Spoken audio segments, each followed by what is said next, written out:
Well, good afternoon, everybody. Thank you so much for joining us for this very special announcement here at the Indianapolis Motor Speedway. Also to everybody watching online on IndyCar.com. We are pleased to be making a very, very special announcement today. The Verizon IndyCar Series is announcing its return to Watkins Glen International on Labor Day weekend of this year, September 1st through the 4th. We'll start with Jay Fry, President of Competition and Operations for IndyCar.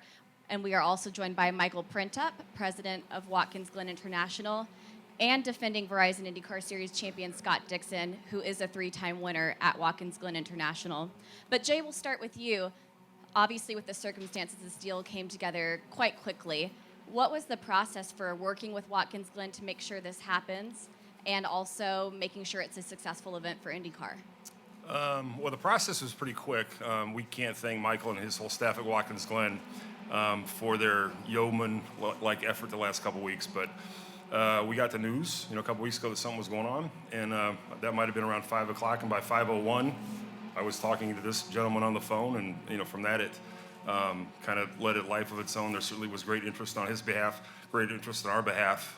We were thinking more about 2017, but obviously we're a year ahead. So if all the rumors, all the enthusiasm that we saw from the rumors that was going on was very, very high, so we couldn't be more pleased to go back to Watkins Glen. It's a great facility, great history.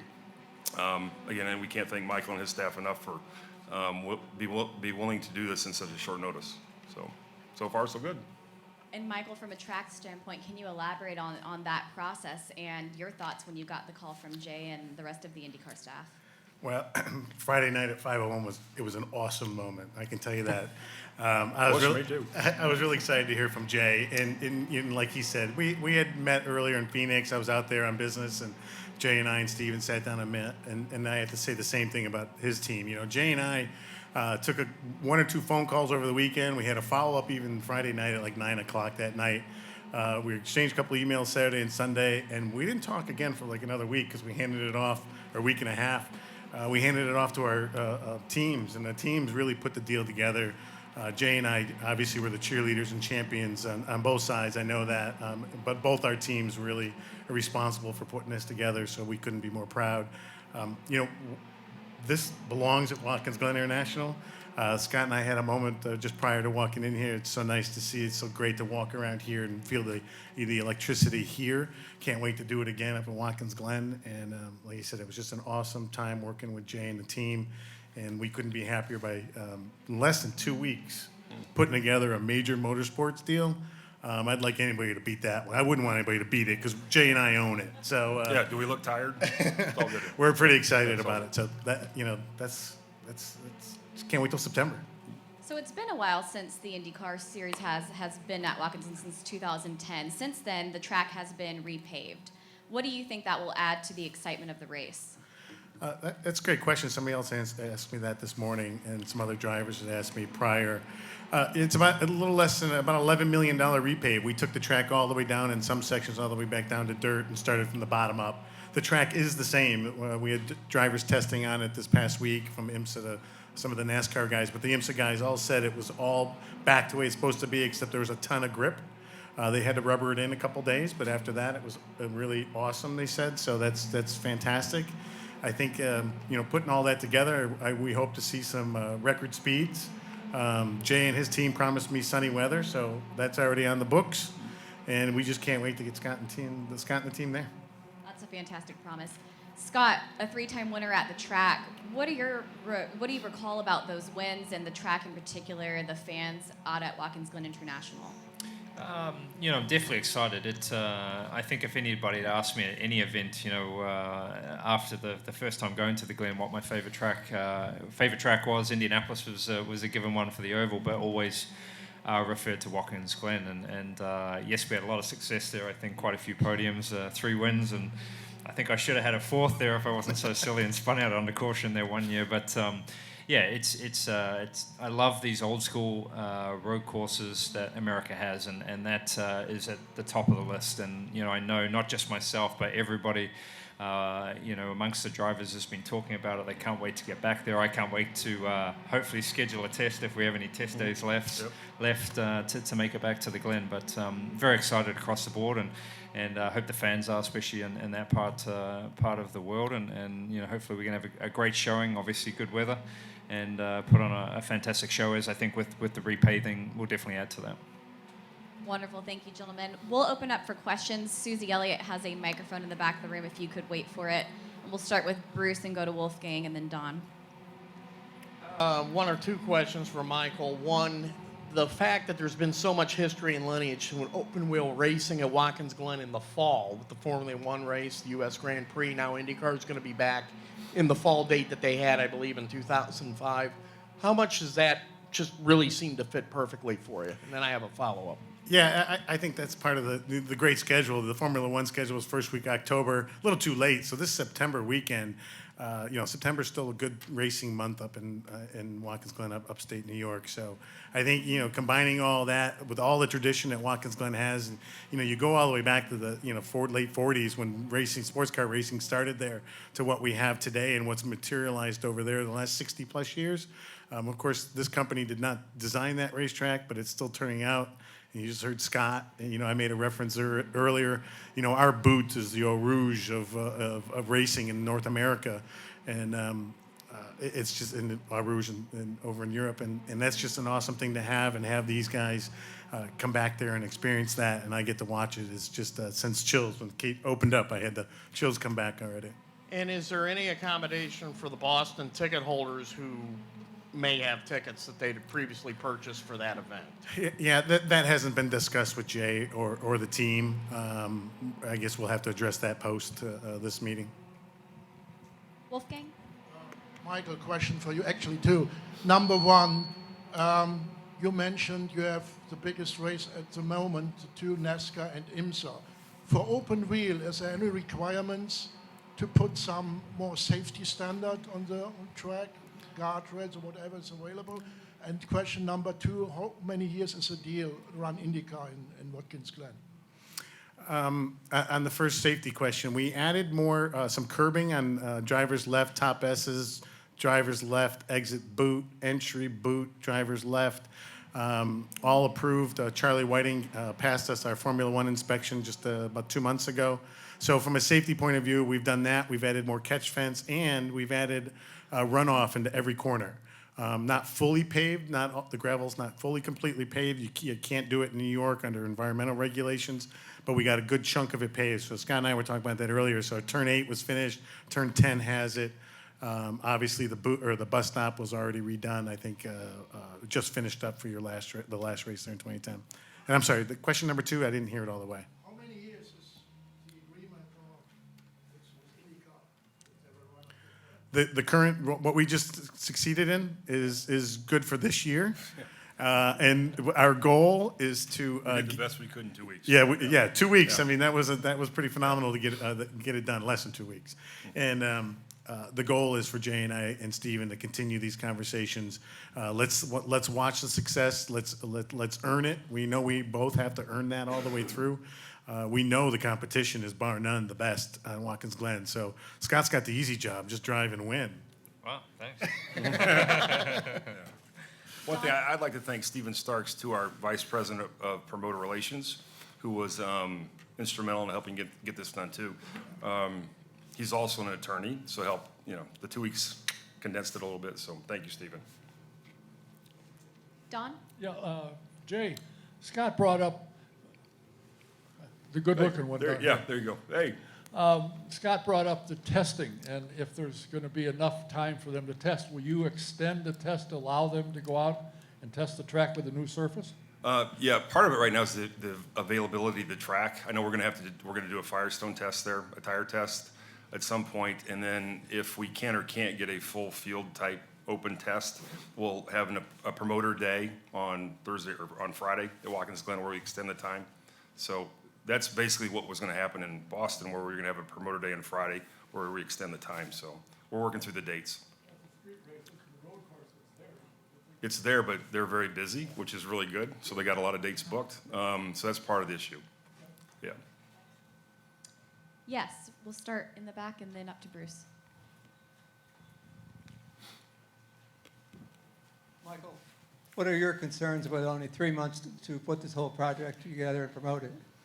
Well, we had a brief meeting this morning, and I do mean brief. It was 10, 15 minutes of brainstorming with our team. We're really fortunate. First of all, I have to back up and thank our governor. Our governor was also instrumental, has been very supportive. First governor is our recollection of owning that track to be instrumental in motorsports. We all want our governors in every municipality to support us, but our governor already called this morning and said, when can we do a driver gig? When can we do a PR thing? I mean, that's huge. And I just called him this morning, and he called back within an hour. His team called back within an hour. So that's awesome. So we're on the right track. It's going to be a lot of fast promotions. We're putting the plan together quickly, and then we'll get in market. That's the key, and we'll be out there. I think the opportunity that we have is I know the opportunity that we have is we have a lot of racing. We have IMSA coming into June. Our Cup drivers are coming in August. So our in-market advertising is there. We're just going to continue the program all the way through. And I wouldn't be surprised if the governor steps up to the plate and helps us do that, which he'll already do with an appearance, but we'll see what else he can help us do in promoting it. Bruce. Michael, how is Labor Day weekend a much better ticket selling point for fans than the 4th of July weekend, which, as we saw the last couple times we were there, was very tough to try to get a crowd out there on 4th of July weekend? Yeah, that was tough. I was never a fan, and though I wasn't in charge when it came to 4th of July, not in upstate. You have 8 weekends to plan your family events, and everybody knows September, it just didn't work. I definitely see that from a fan attendance and corporate backing. September being the last weekend, kids are back in college, so we've got all that. This is gonna be our first major race, and since IndyCar did it back in the mid 2000s, then we have college back. So we have Cornell right up the street. We got University of Buffalo. We got some big schools, Rochester. We have hundreds of thousands of students now that we can also integrate into the sport because they're in school. So I think that's another major marketing advantage that we've never had before with IndyCar, or not exploited. So we're going to exploit that. So I think September fits in just perfect with this date. Mike? Scott, when the drivers see that 16 race schedule, you guys want to race every race, obviously. When the race goes away in Boston, is there some relief amongst you guys to see another race come in and complete that 16 race schedule? Especially when it's Watkins Glen, yeah. I think everybody, well, I've probably been a little more happy than some of the others about it, but I think none of us want to see, what happened. But I think this is the best outcome. This is, and it's all very positive. It's a place that we were, IndyCar were obviously talking about going back to a market that I think is an area that we need to be in, and we know that there's great fans in upstate New York. It's been proven before. I think the date helps. Everything about this is very positive. So the drivers' feelings for another, to go back to a track like this that we've raced at before, but also such a special place with history, and then also a really fun track to race and drive. And this place always creates fantastic racing too. So everything is positive about it. Yes, Rich?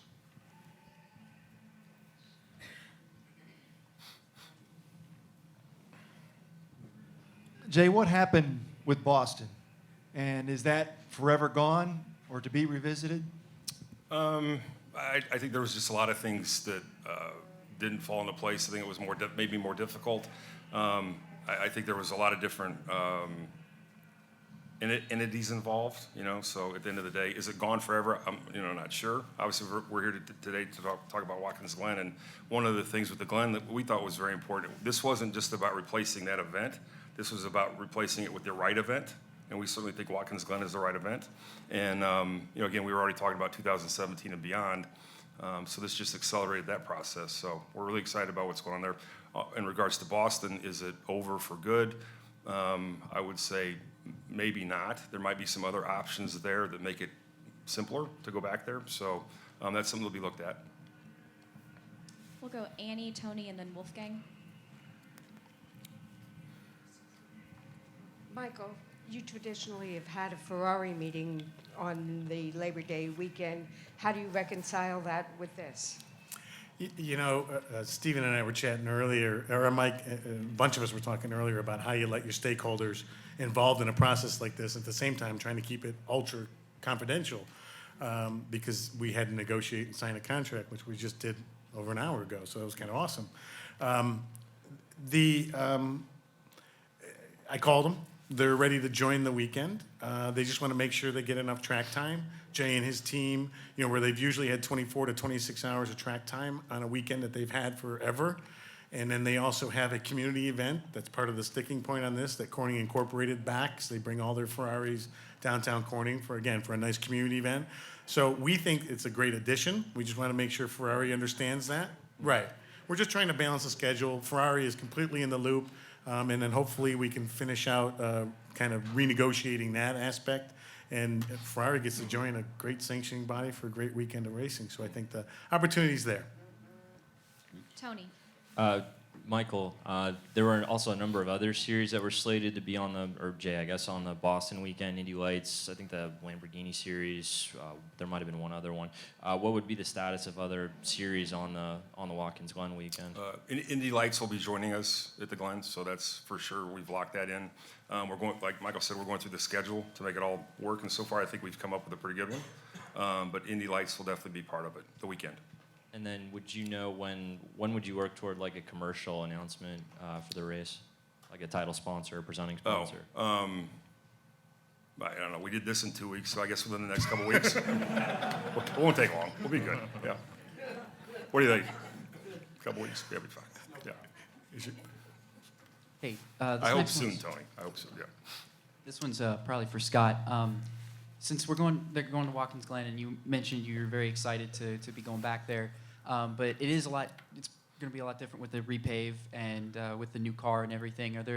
Obviously you're excited right now, but are there any concerns with how the car will probably perform on the?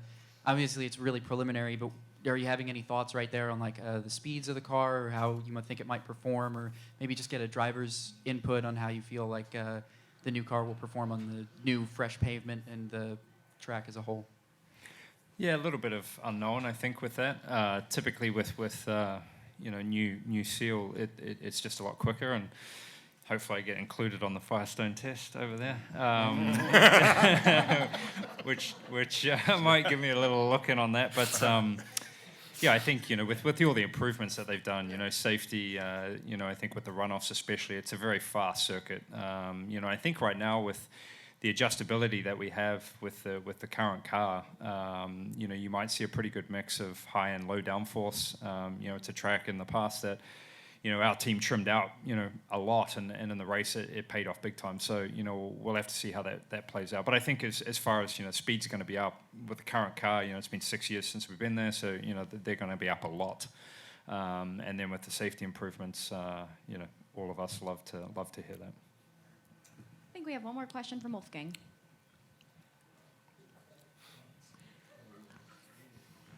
Michael, you said earlier that Charlie Whiting did the track inspection. Does it mean, in principle, you can run a Formula One event in the future? No, Charlie, that's our grade 2. So it's everything but Formula One. So it's the grade 2 license that Charlie does.